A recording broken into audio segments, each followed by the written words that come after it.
A promessa não falhara. Em 3 dias, o filho de Zebedeu era restituído à liberdade. João estava abatidíssimo. Os maus tratos, a contemplação dos quadros terríveis do cárcero, a expectação angustiosa haviam-lhe mergulhado o espírito em perplexidades dolorosas. Pedro regozijava-se, mas o ex-rabino, atento à tensão ambiente, sugeriu o regresso do apóstolo Galileu à Ásia sem perda de tempo. A igreja de Éfeso esperava-o. Jerusalém devia contar com a sua colaboração desinteressada e amiga. João não teve tempo para muitas considerações, porque Paulo, como que possuído de amargos pressentimentos, foi ao porto de Óstia para predispor o seu embarque, aproveitando um navio napolitano prestes a largar para Mileto. Colhido pelas providências e impossibilitado de resistir ao resoluto ex-rabino, o filho de Zebedeu embarcou em fins de junho de 64, enquanto os demais amigos permaneceriam em Roma para a boa batalha em prol do Evangelho. Quanto mais sombrios os horizontes, mais o coeso se tornava o grupo dos irmãos na fé, em Cristo Jesus. Multiplicavam-se as reuniões nos cemitérios distantes e abandonados. Naqueles dias de sofrimentos, as pregações pareciam mais belas. Paulo de Tarso e os cooperadores desdobravam-se em edificações espirituais quando a cidade foi sacudida de súbito por espantoso acontecimento. Na manhã de 16 de julho de 64, irrompeu violento incêndio nas proximidades do Grande Circo, abrangendo toda a região do bairro localizado entre o Célio e o Palatino. O fogo começara em vastos armazéns repletos de material inflamável e propagara-se com rapidez assombrosa. Debalde foram convocados os operários e homens do povo para atenuar-lhe a violência. Em vão, a turba numerosa e compacta movimentou recursos para aliviar a situação. As labaredas subiam sempre, alastrando-se com furor, deixando montões de escombros e ruínas. Roma inteira acudia a ver o sinistro espetáculo, já empolgada pelas suas paixões ameaçadoras e terríveis. O fogo, com prodigiosa rapidez, deu volta ao Palatino e invadiu o Velabro. O primeiro dia findava-se com angustiosas perspectivas. O firmamento cobria-se de fumo espesso, iluminando-se grande parte das colinas com o clarão odioso do incêndio terrível. As elegantes construções do Aventino e do Célio pareciam árvores secas de floresta em chamas. Acentuara-se a desolação das vítimas da enorme catástrofe. Tudo ardia nas adjacências do fórum. Começou o êxodo com infinitas dificuldades. As portas da cidade congestionavam-se de pessoas tomadas de profundo terror. Animais espavoridos corriam ao longo das vias públicas como acossados por perseguidores invisíveis. Prédios antigos de sólida construção ruíam com sinistro estrondo. Todos os habitantes de Roma desejavam distanciar-se da zona comburente. Quem mais se atrevia a atacar a fogueira indômita? O segundo dia apresentou-se com o mesmo espetáculo inesquecível. Os populares desistiram de salvar alguma coisa. Contentavam-se em poder enterrar os mortos sem conta encontrados nos locais de possíveis acesso. Dezenas de pessoas percorriam as ruas engargalhadas de horrível acento. A loucura generalizava-se entre as criaturas mais impressionáveis. Macas improvisadas conduziam feridos sem destino certo. Longas procissões invadiam os santuários para salvar as suntuosas imagens dos deuses. Milhares de mulheres acompanhavam a figura impassível dos numes tutelares em dolorosas súplicas, fazendo votos e penosos sacrifícios em vozes estentóricas. Homens piedosos apanhavam no redemoinho das multidões estonteadas as crianças massacradas ou apenas feridas. Toda a zona de acesso à Via Ápia, em direção de Alba Longa, estava entupida de retirantes apressados e desiludidos. Centenas de mães gritavam pelos filhinhos desaparecidos e, não raro, tomavam-se providências à pressa para socorrer as que enlouqueciam. A população em peso desejava abandonar a cidade ao mesmo tempo. A situação tornara-se perigosa. A turba, amotinada, atacava as liteiras dos patrícios. Somente os cavaleiros desassombrados conseguiam romper a mole humana, provocando novas blasfêmias e lamentações. O fogo já havia devorado quase totalmente os palacetes nobres e preciosos das Carinas e continuava destroçando os bairros romanos. Entre os vales e as colinas, onde a população era muito densa, durante uma semana, dia e noite, lavrou o fogo destruidor, espalhando desolações e ruínas.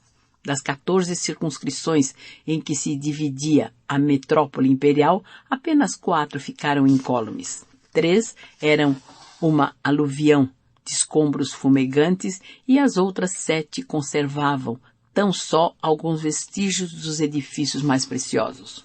O imperador estava em Antium, quando irrompeu a fogueira por ele mesmo idealizada, pois a verdade é que, desejoso de edificar uma cidade nova com os imensos recursos financeiros que chegavam das províncias tributárias, projetara um incêndio famoso, assim vencendo a oposição do povo que não desejava a transferência dos santuários. Além dessa medida de ordem urbanística, o filho de Agripina caracterizava-se em tudo pela sua originalidade satânica. Presumindo-se genial artista, não passava de monstruoso esbtrião, assinalando a sua passagem pela vida pública com crimes indeléveis e odiosos. Não seria interessante apresentar ao mundo uma Roma em chamas? Nenhum espetáculo a seus olhos seria inesquecível como esse. Depois das cinzas mortas, reedificaria os bairros destruídos, seria generoso para com as vítimas da imensa catástrofe. Passaria a história do império como administrador magnânimo e amigo dos súditos sofredores.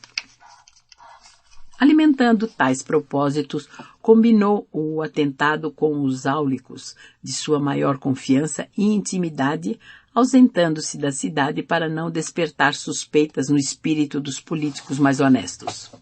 Entretanto, não pudera prever ele próprio a extensão da espantosa calamidade. O incêndio tomara proporções indesejáveis. Seus conselheiros menos dignos não puderam pressentir a amplitude do desastre. Arrancado à pressa dos seus prazeres criminosos, o imperador chegou a tempo de observar o último dia de fogo, verificando o caráter da medida odiosa. Dirigindo-se a um dos pontos mais elevados, contemplou o montão de ruínas e sentiu a gravidade da situação. O extermínio da propriedade particular atingira proporções quase infinitas. Não se pudera prever tão dolorosa consequência. Reconhecendo a irritação justa do povo, Nero procurou falar em público, esboçando algumas lágrimas na sua profunda capacidade de dissimulação. Prometeu auxiliar a restauração das casas particulares, declarou que compartilhava do sofrimento geral e que Roma se levantaria novamente sobre os escombros fumegantes, mais imponente e mais bela. Imensa multidão ouvia-lhe a palavra, atenta aos seus mínimos gestos. O imperador, na sua mímica teatral, assumia atitudes comovedoras. Referia-se aos santuários perdidos, debulhado em pranto. Invocava a proteção dos deuses a cada frase de maior efeito. A turba sensibilizara-se. Jamais o César se mostrara tão paternalmente comovido. Não seria razoável duvidar das suas promessas e observações. Em dado instante, a sua palavra vibrou mais patética e expressiva. Comprometia-se solenemente com o povo a punir inexoravelmente os responsáveis. Procuraria os incendiários, vingaria a desgraça romana sem piedade.